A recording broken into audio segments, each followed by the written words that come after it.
At the very first bronze base camps that we offered here at ASEA, we sat in a room and asked ourselves, how do we continue to teach meaningful principles that could fill in this ASEA ethos?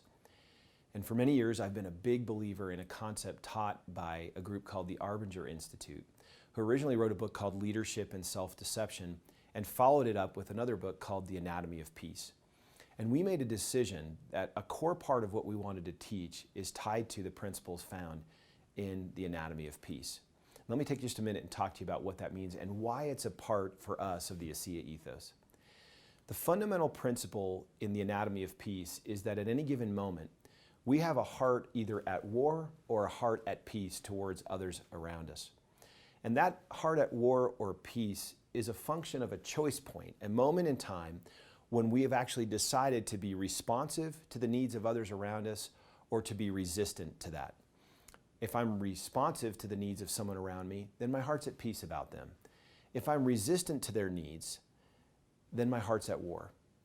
Another way to think about this is when I see other people as objects, typically in that moment when I've resisted their need, their human needs that they're signaling they need help with, in that moment I'm resisting their humanity. I'm seeing them and treating them as an object. On the other side, when I see a person as a person, and I can sense their needs and what they need from me to be happy or to be helped, in that moment I'm being responsive and I'm seeing that person as a person. Now, how does this work? Well, we have this happen every day. Every one of us has opportunities to see people around us and sense and feel that they may need some help. Probably some of the more significant examples would be you're driving down the road and you see someone trying to fix their vehicle. Now, I'm not saying you have to stop for every person, but you do have to say to yourself, what would it feel like if I was that person and in need of some help?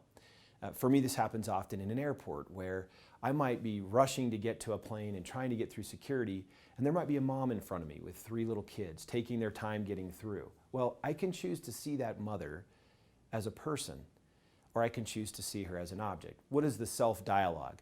Well, I might say she could probably use some help with her bags while she gets the kids through security. I should offer to help. That would be a responsive sense or a feeling.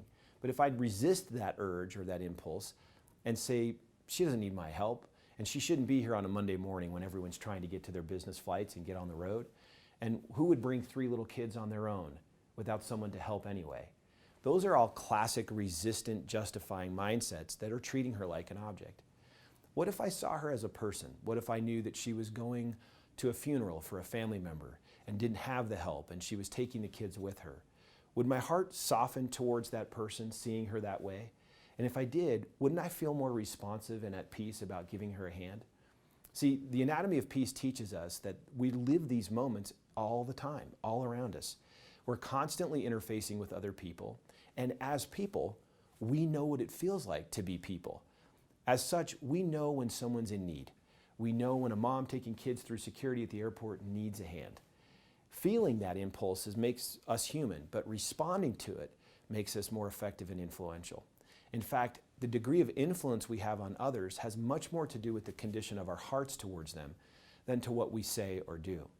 One of the core principles taught in this book is that people respond primarily to how we feel about them, not what we say or do. I think we've all walked out the door of our homes telling our spouse or other significant loved one, hey, I love you, but may not have meant it and felt it in our hearts.